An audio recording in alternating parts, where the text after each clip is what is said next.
पाठ्य पुस्तक कितने अंकों की है, उसमें प्रश्न कहां कहां से आएंगे और प्रश्न संख्या कितने पे आएंगे। प्रश्न पत्र जो हमारा होगा कक्षा 12 का, उसमें अभिव्यक्ति माध्यम जो है उसके प्रश्न कौन से प्रश्न संख्या पे आएंगे, इन पे हम चर्चा करेंगे। प्रश्न महत्वपूर्ण कौन सा है, कौन सा आ सकता है उसमें, इस पे चर्चा करेंगे। और मुख्य रूप से जो अभिव्यक्ति माध्यम किताब है, उस किताब के माध्यम से पढ़ने का प्रयास करेंगे, क्योंकि प्रश्न हर बार उस किताब की लैंग्वेज के अनुसार ही आता है। किताब की जो भाषा है उसके अकॉर्डिंग ही प्रश्न जो है वो प्रश्न पत्र में आता है। तो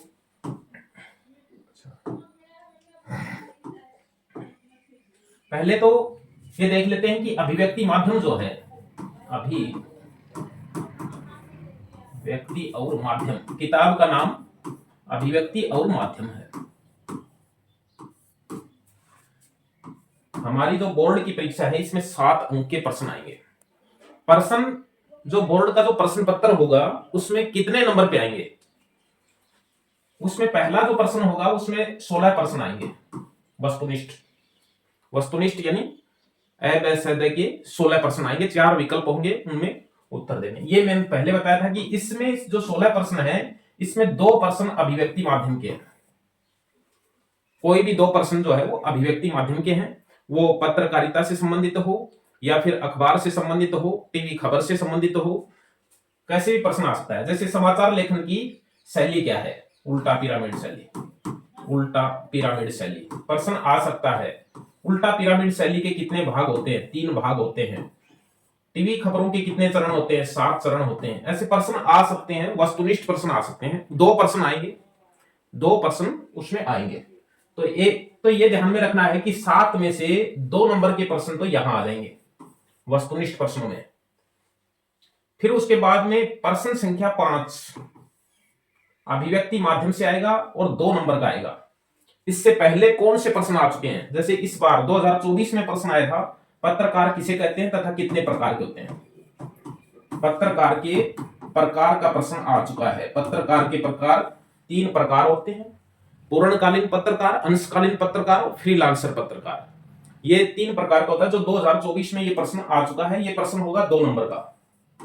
2 नंबर के प्रश्न यहां आएंगे, 2 नंबर का प्रश्न 5 नंबर पे आएगा अभिव्यक्ति माध्यम से। पत्रकार के प्रकार का प्रश्न 2024 में आ चुका है। 2023 की यदि हम बात करें तो उसमें प्रश्न आया है मुद्रित माध्यम जो होता है, प्रिंट माध्यम, उसके लिए क्या क्या सावधानियां रखी जाती हैं, ये प्रश्न आ चुका है। तो इस तरह से 2, 2, 4 और फिर 14 नंबर का प्रश्न आएगा फीचर या आलेख का।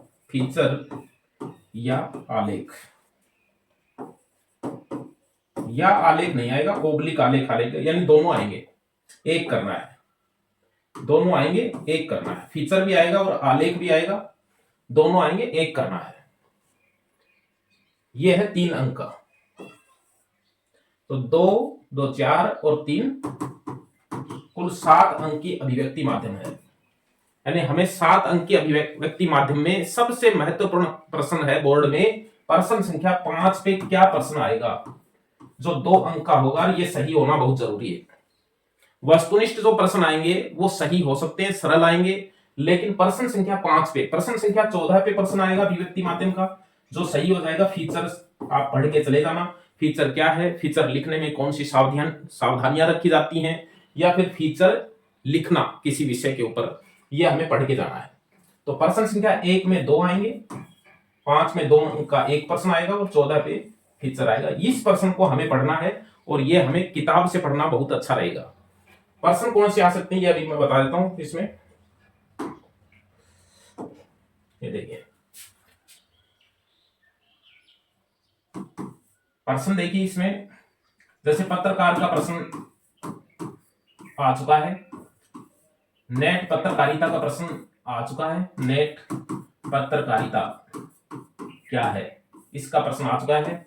नेट पत्रकारिता का विकास क्रम का प्रश्न आ चुका है। नेट पत्रकारिता का विकास क्रम का प्रश्न आ चुका है। विकास क्रम का मतलब है इसके 3 चरण चले हैं। भारत के अंदर नेट पत्रकारिता का विकास क्रम का मतलब है कि इसके 3 चरण चले हैं।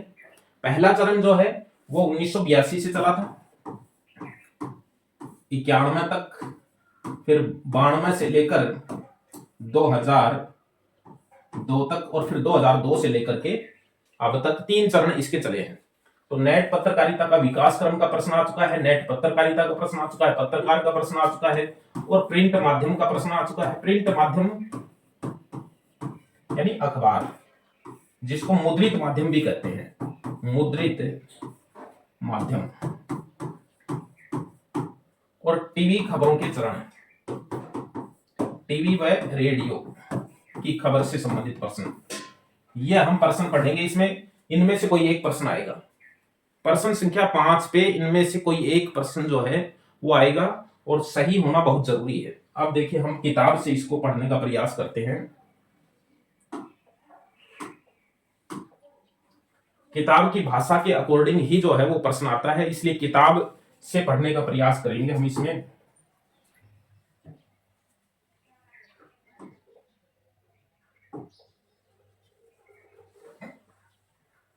प्रश्न संख्या 5 पे आने वाले प्रश्न की हम इसमें चर्चा कर रहे हैं।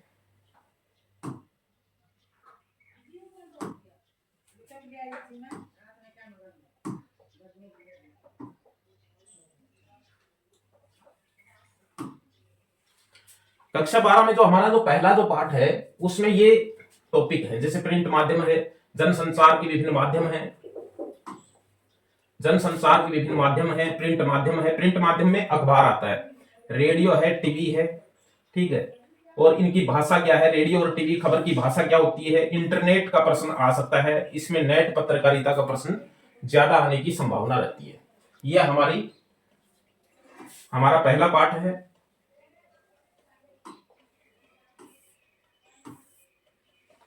अब देखिए, प्रिंट माध्यम, प्रिंट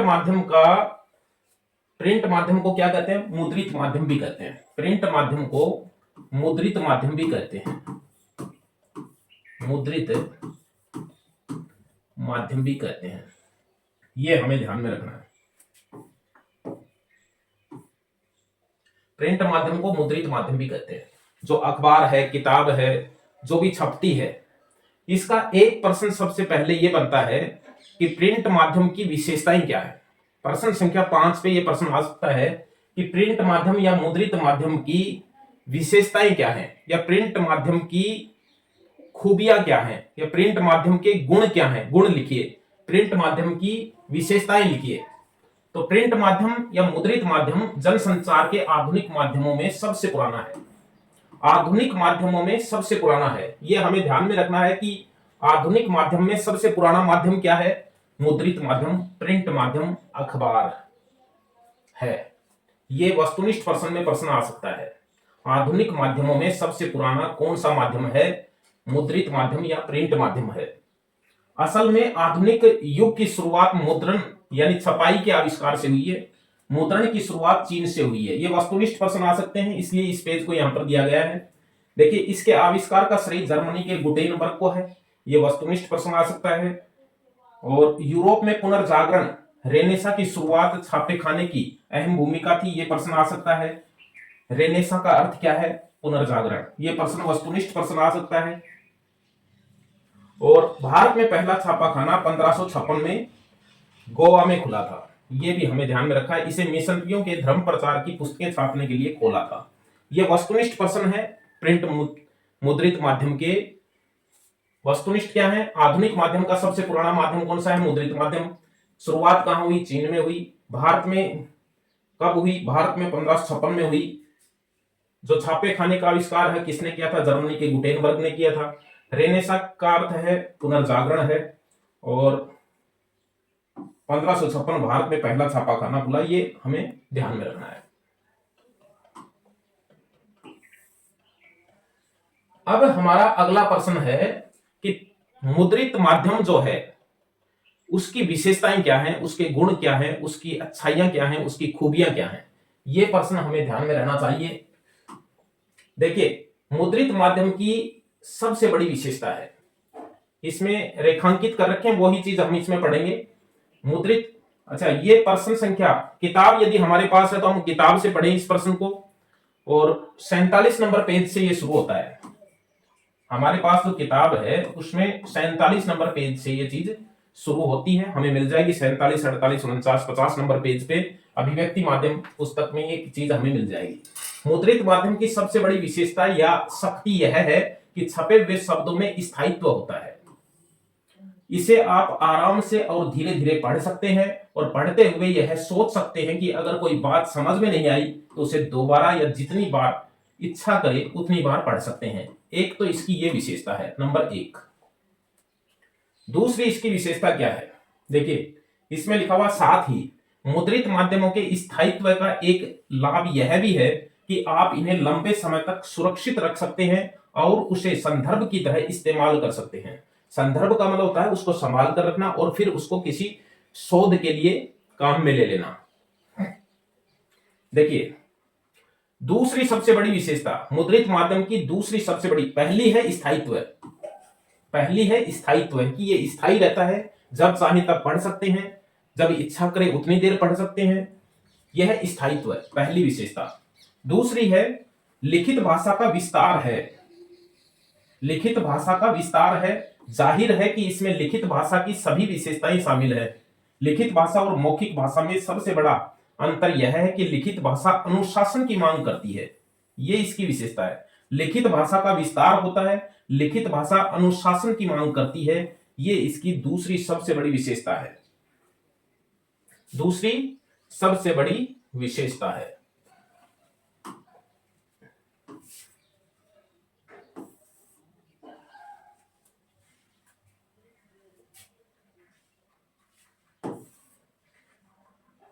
अच्छा, तीसरी विशेषता देखिए। तीसरी विशेषता मुद्रित माध्यम की तीसरी विशेषता यह है कि यह चिंतन, विचार और विश्लेषण का माध्यम है। तीसरी विशेषता है यह चिंतन, विचार और विश्लेषण का माध्यम है। इस माध्यम में आप गंभीर गूढ़ बातें लिख सकते हैं क्योंकि पाठक के पास न सिर्फ उसे पढ़ने, समझने और सोचने का समय होता है बल्कि उसकी योग्यता भी होती है। तो तीसरी सबसे बड़ी विशेषता है कि चिंतन, विचार और विश्लेषण का एक माध्यम होता है प्रिंट माध्यम। अब देखिए ये तो है विशेषताएं, लेकिन प्रिंट माध्यम जो है इसका दूसरा प्रश्न यह बनता है कि प्रिंट माध्यम की कमियां क्या हैं, उसकी कमी, कमजोरी, उसकी सीमा या उसका दोष। प्रिंट माध्यम का दोष लिखिए, प्रिंट माध्यम की कमजोरी लिखिए, प्रिंट माध्यम की कमियां लिखिए या प्रिंट माध्यम की सीमा लिखिए। सीमा शब्द भी आ सकता है, देखिए यहां पे लिखा हुआ है मुद्रित माध्यम की यही कमजोरी और सीमा भी है। देखो यहां पे लिखा हुआ है मुद्रित माध्यम जो है उसकी कमजोरी या सीमा भी है, किताब में लिखा हुआ है। ये प्रश्न आ सकता है प्रश्न संख्या 5 पे। प्रिंट माध्यम की विशेषता का प्रश्न आ सकता है, प्रिंट माध्यम की सीमा, कमजोरी, कमी या दोष का प्रश्न भी आ सकता है कि इसका दोष क्या है, इसकी कमजोरी क्या है, इसकी सीमाएं क्या हैं। तो इसकी कमजोरी या सीमा का या किताब में लिखा हुआ है प्रिंट माध्यम की कमजोरी है कि निरक्षरों के लिए मुद्रित किसी काम के नहीं है। पहली सबसे बड़ी सीमा यह है कि जो व्यक्ति निरक्षर है ये उसके किसी काम का नहीं होता है प्रिंट माध्यम, ये इसकी एक कमजोरी है। लेखन करने वालों को भाषा ज्ञान के साथ साथ उसके शैक्षिक ज्ञान और योग्यता का विशेष ध्यान रखना पड़ता है। पाठकों की रुचियों और जरूरतों का भी पूरा ध्यान रखना इसमें पड़ता है। अब देखो इसमें यह भी चीज ध्यान में रखनी पड़ती है। एक सीमा यह है, देखो प्रिंट माध्यम की एक सीमा यह भी है कि ये रेडियो, टीवी या इंटरनेट की तरह तुरंत घटी घटनाओं को संचालित नहीं कर सकते। ये भी एक सीमा है कि जैसे रेडियो, टीवी, इंटरनेट जो है वो तुरंत समाचार जो है वो प्रस्तुत कर देते हैं, लेकिन प्रिंट माध्यम तुरंत जो है वो समाचार प्रस्तुत नहीं कर सकता है, घटी हुई घटनाओं को प्रस्तुत नहीं कर सकता है। एक निश्चित अवधि पर प्रकाशित होते हैं, ये इनकी एक सीमा है। 24 घंटे में एक बार ही प्रकाशित होते हैं, ये भी कमजोरी है और सीमा है। और साप्ताहिक पत्रिका तो सप्ताह में एक बार प्रकाशित होती है। आप देखिए ये हमने पढ़ लिया है। रेडियो समाचार पढ़ते हैं, ये प्रश्न आ सकता है। टीवी समाचार और रेडियो समाचार का प्रश्न जो है वो आ सकता है प्रश्न संख्या 5 पे। हम पढ़ रहे हैं प्रश्न संख्या 5, यानी बोर्ड का जो प्रश्न होगा, कुल जो 18 प्रश्न आएंगे उसमें प्रश्न संख्या 5 अभिव्यक्ति माध्यम से आएगा और कौन सा आ सकता है। ये हमने 2 प्रश्न पढ़ लिए हैं प्रिंट माध्यम के। प्रिंट माध्यम की विशेषताएं पढ़ ली हैं, प्रिंट माध्यम की सीमाएं या कमजोरी देखी है। आप किताब में इनको देख सकते हैं ढंग से। रेडियो समाचार, रेडियो समाचार की संरचना क्या है। देखिए, उल्टा पिरामिड शैली में समाचार लेखन के सबसे महत्वपूर्ण तथ्य को सबसे पहले लिखा जाता है। उल्टा पिरामिड शैली क्या है। रेडियो समाचार की संरचना में उल्टा पिरामिड शैली का प्रयोग किया जाता है। और उल्टा पिरामिड शैली क्या है। उल्टा पिरामिड शैली, इसके 3 भाग होते हैं, इंट्रो, बॉडी और समापन। ये हमें ध्यान में रखना है। उल्टा पिरामिड शैली का प्रश्न आ सकता है, रेडियो समाचार लेखन से संबंधित है, और इसमें सबसे महत्वपूर्ण बात सबसे पहले लिखी जाती है, फिर उससे कम महत्वपूर्ण बात लिखी जाती है, अंत में सबसे कम महत्वपूर्ण बात लिखी जाती है और एक लाइन में समापन कर दिया जाता है। उल्टा पिरामिड शैली के 3 भाग होते हैं, इंट्रो, बॉडी और समापन। इंट्रो यानी मुखड़ा, समाचार का मुखड़ा। देखिए, उल्टा पिरामिड शैली, उल्टा पिरामिड शैली का ये बता दिया, इसमें सबसे महत्वपूर्ण तथ्य या सूचना को सबसे पहले लिखा जाता है, शुरू किया जाता है। उल्टा पिरामिड शैली के तहत समाचार के 3 हिस्सों में विभाजित किया जाता है, इंट्रो, बॉडी और समापन, यानी इसके 3 भाग होते हैं। ये प्रश्न वस्तुनिष्ठ भी आ सकता है, उल्टा पिरामिड शैली के कितने भाग होते हैं। उल्टा पिरामिड शैली के 3 भाग होते हैं, इंट्रो, बॉडी और समापन। और ये किससे संबंधित है, समाचार, रेडियो समाचार लेखन से संबंधित है। सबसे महत्वपूर्ण प्रश्न, प्रश्न संख्या 5 जो आएगा उसमें सबसे महत्वपूर्ण प्रश्न है, मुद्रित माध्यमों के लेखन के लिए ध्यान में रखने योग्य बातें। जो मुद्रित प्रिंट माध्यम हमने पढ़ा है उसमें सबसे महत्वपूर्ण प्रश्न ये आ सकता है। इसके 3 प्रश्न बन गए हैं मुद्रित माध्यम की। मुद्रित माध्यम की विशेषताएं हमने पढ़ी हैं, मुद्रित माध्यम की कमजोरी या सीमा हमने पढ़ी है, और मुद्रित माध्यम लेखन के लिए ध्यान में रखने योग्य बातें, ये प्रश्न आ सकता है। पहली है कि लेखन में भाषा, व्याकरण, वर्तनी और शैली का ध्यान रखना जरूरी है, प्रचलित भाषा के प्रयोग पर जोर रहता है। दूसरी विषय ध्यान रखने वाली बात है कि समय सीमा और आवंटित जगह के अनुशासन का पालन करना हर हाल में जरूरी होता है। तीसरी है, लेखन और प्रकाशन के बीच गलतियों और अशुद्धियों को ठीक करना जरूरी होता है। और चौथी बात है ध्यान रखने योग्य, लेखन में सहज प्रवाह के लिए तारतम्यता बनाए रखना जरूरी है। ये 4 बातें जो है वो विशेष रूप से ध्यान रखने की हैं। मुद्रित या प्रिंट माध्यम लेखन के लिए ध्यान में रखने योग्य बातें। प्रश्न आ सकता है, मुद्रित माध्यम के लेखन के समय कौन कौन सी बातों को ध्यान में रखना चाहिए।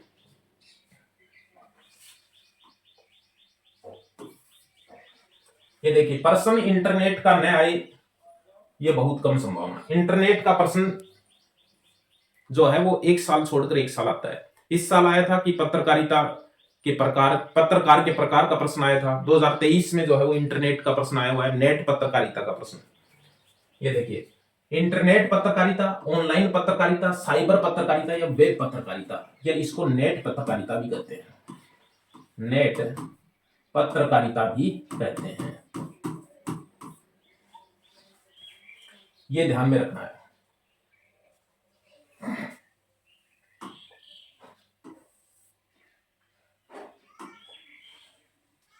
प्रश्न संख्या 5 पे ये प्रश्न आ सकता है इस बार, टीवी खबरों के विभिन्न चरण। टीवी की जो खबर होती हैं उसके विभिन्न चरण, यानी ये प्रश्न आया नहीं है प्रश्न संख्या 5 पे, यानी 2 नंबर का जो प्रश्न आएगा ये इस स्थिति में अब तक ये प्रश्न आया नहीं है बोर्ड के एग्जाम में, लेकिन ये हमारे पाठ्यक्रम में शामिल है और ये प्रश्न आ सकता है।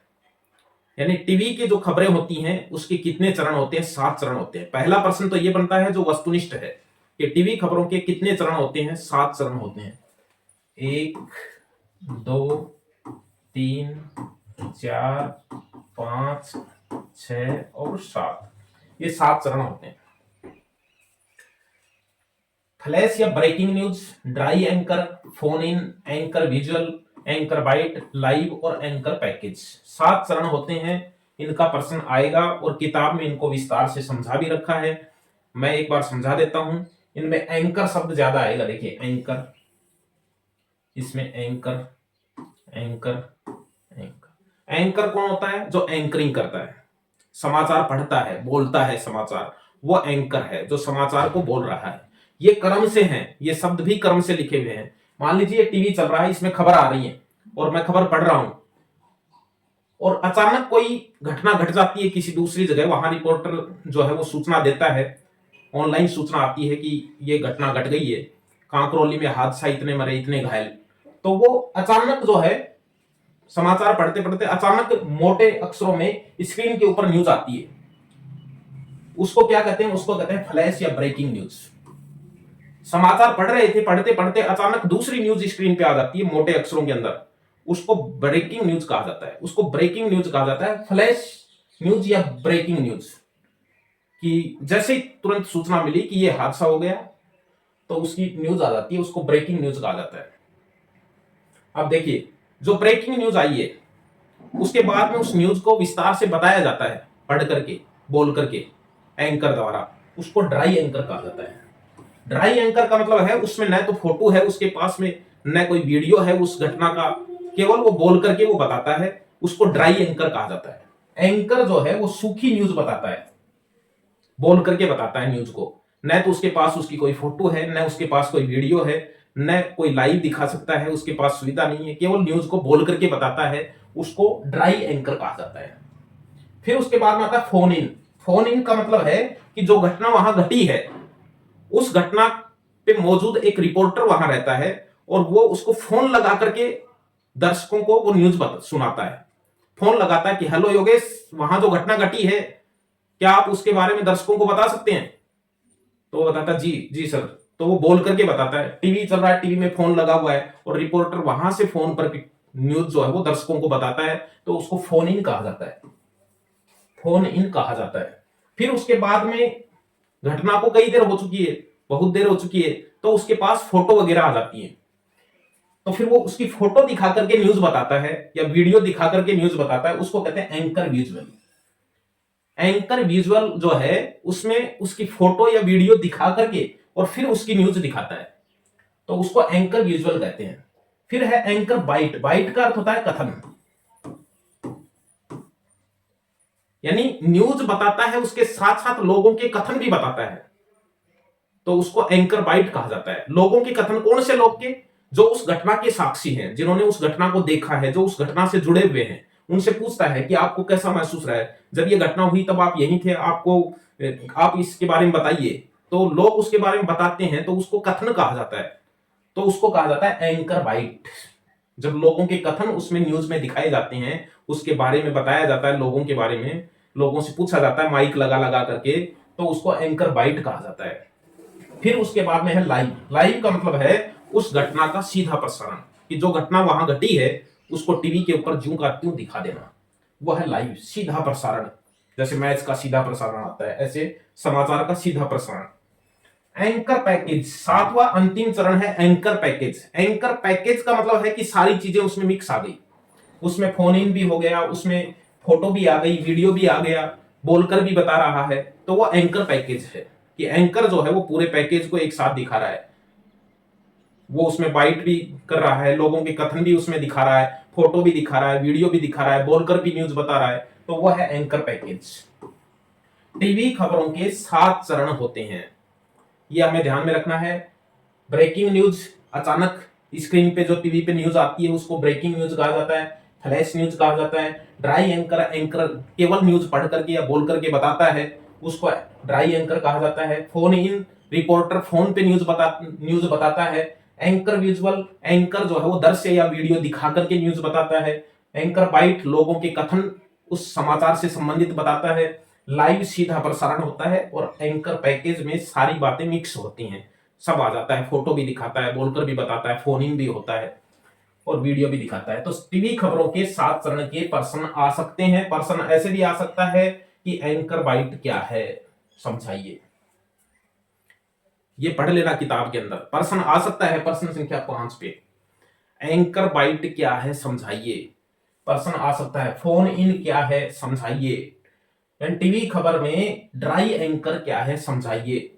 या फिर प्रश्न ऐसे आ सकता है टीवी खबरों के कितने चरण होते हैं, नाम लिखिए। फिर इसमें केवल नाम लिखने हैं।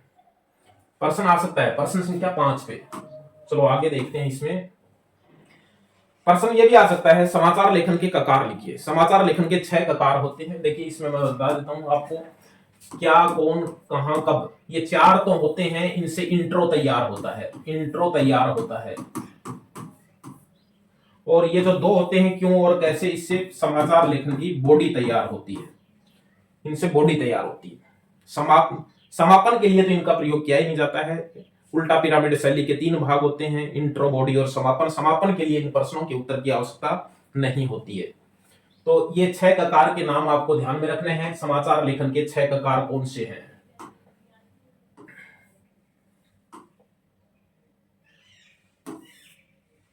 स्तंभ लेखन आपने देखा होगा। स्तंभ लेखन जो है ये भी किताब में है, आप पढ़ लेना इसको। इसका प्रश्न आ सकता है कि स्तंभ लेखन क्या है। स्तंभ लेखन यानी इसी तरह स्तंभ लेखन भी विचारपरक लेख का एक प्रमुख रूप है।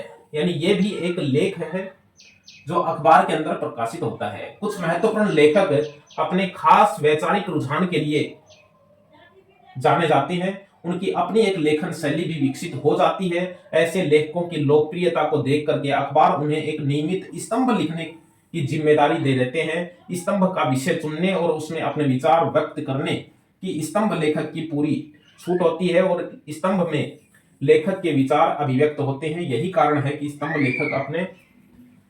लेखक अपने विचार उसमें लिखता है। अखबार वाला किसी प्रतिष्ठित लेखक को अपना स्तंभ लिखने के लिए दे देता है हर रोज, फिर वो उसका लेख जो है वो उसमें प्रकाशित होता है। ये लेखक की जिम्मेदारी है, उसको छूट है कि वो किस विषय पे वो लेख जो है वो लिखता है, और हर बार उसका लेख जो है वो प्रकाशित होता है।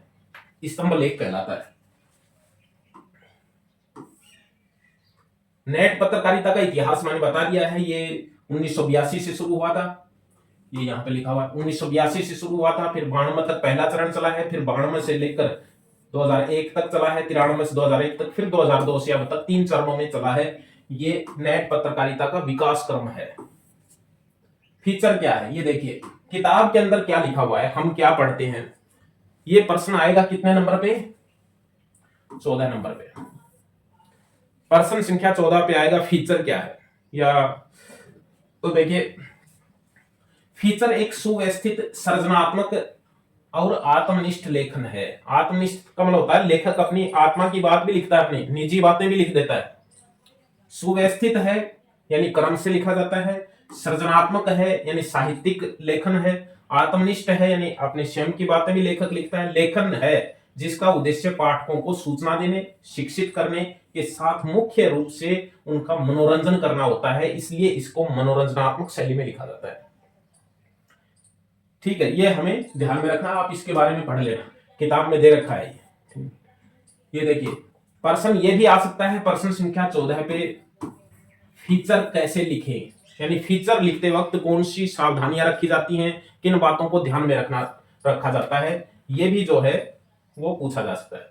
फीचर लिखते हुए कुछ बातों का ध्यान रखना बहुत जरूरी है। इसमें लिखा हुआ है कि फीचर को सजीव बनाने के लिए उसमें उस विषय से जुड़े लोगों यानी पात्रों की मौजूदगी जरूरी है। दूसरे, कहानी को उसके जरिए कहने की कोशिश कीजिए, यानी पात्रों के माध्यम से उस विषय के विभिन्न पहलुओं को सामने ले आइए। तीसरी बात यह है कि कहानी को बताने का अंदाज ऐसा हो कि आपके पाठक यह महसूस करें कि वे खुद देख सुन रहे हैं। और चौथा ये कि फीचर को मनोरंजक होने के साथ साथ सूचनात्मक होना चाहिए। इन बातों का ध्यान रखना चाहिए इसमें फीचर लिखते वक्त। ये किताब के अंदर हैं, आप देख लेना, ये प्रश्न आ सकते हैं। जो भी इसमें प्रश्न बताए हैं वो प्रश्न अभिव्यक्ति माध्यम किताब में प्रश्न संख्या 5 और प्रश्न संख्या 14 पे आ सकते हैं, और वस्तुनिष्ठ प्रश्नों में भी ये आ सकते हैं। एक ये हमें इसमें ये ध्यान में रखना है,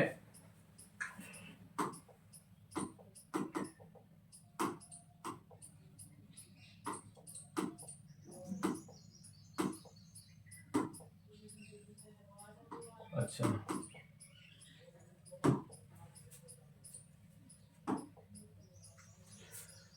एक नंबर का प्रश्न आ सकता है कि ये जो माध्यम है जनसंचार के माध्यम, जनसंचार के माध्यम कितने प्रकार के होते हैं? परंपरागत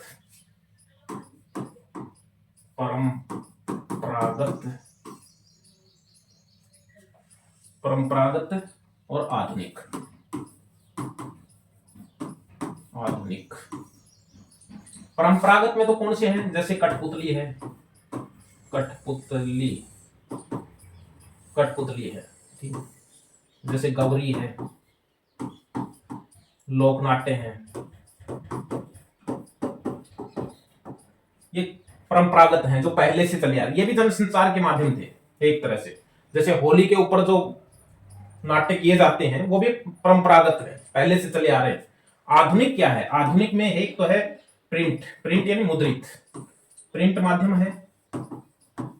और प्रिंट माध्यम में, और देखिए इसमें आधुनिक माध्यम जो है इनमें सबसे पुराना कौन सा है, प्रिंट माध्यम, अखबार, अखबार प्रिंट माध्यम है। आधुनिक माध्यम में सबसे प्राचीन कौन सा है, प्रिंट माध्यम। फिर आया कौन सा, इलेक्ट्रिक, इलेक्ट्रिक, इलेक्ट्रिक में क्या है, जैसे रेडियो है, टीवी है, ट्रांजिस्टर है, ये है। अब कौन सा आ गया, अब आ गया सोशल मीडिया। ये ध्यान में रखना है। सबसे आधुनिक आ जाए कि आधुनिक माध्यम में सबसे नया कौन सा है, आधुनिक माध्यम कौन सा है जनसंचार का, तो इंटरनेट है, या फिर इंटरनेट से चलने वाली चीजें हैं। यदि नाम आ जाए वस्तुनिष्ठ प्रश्नों में कि जनसंचार का सबसे आधुनिक माध्यम कौन सा है, तो इंटरनेट है, इंटरनेट से चलने वाली चीजें हैं। और यदि ये आ जाए कि जनसंचार के आधुनिक माध्यम में सबसे प्राचीन कौन सा है, तो प्रिंट माध्यम है। वस्तुनिष्ठ प्रश्न आ जाए, आधुनिक जनसंचार के आधुनिक माध्यम में सबसे प्राचीन कौन सा है, प्रिंट माध्यम है। और जनसंचार का सबसे प्राचीन परंपरागत माध्यम है। और ये नाम आ जाए कोई भी, जनसंचार का सबसे प्राचीन माध्यम कौन सा है, इनमें से आ जाए, अखबार आ जाए, प्रिंट माध्यम, तो ये है सबसे प्राचीन। आधुनिक माध्यम में सबसे प्राचीन ये है, प्रिंट माध्यम है, मुद्रित माध्यम है। और फिर इलेक्ट्रिक में टीवी है, रेडियो है, ट्रांजिस्टर है, और भी बहुत सी चीजें हैं। और आधुनिक माध्यम में जो सबसे नया है वो है इंटरनेट, और इंटरनेट से चलने वाले सारे माध्यम, फेसबुक है, व्हाट्सएप है, टेलीग्राम है, इंस्टाग्राम है, यूट्यूब है, ये सारे क्या है, ये सोशल मीडिया की कहलाते हैं, जो कि सबसे नया माध्यम है। तो ये हमें इसमें ध्यान में रखना है। एक प्रश्न इसमें बताया नहीं है, पत्रकारिता के तत्व है, ठीक है, इसमें समाचार लेखन के तत्व है, समाचार लेखन के तत्व है लिखवाए हुए हैं, वो भी हमें पढ़ करके जाने हैं ककार के साथ साथ। धन्यवाद। फिर मिलेंगे अच्छे प्रश्नों के साथ, व्याकरण के साथ, पाठ्य पुस्तक के साथ, पत्र लेखन के साथ और निबंध लेखन के साथ। धन्यवाद।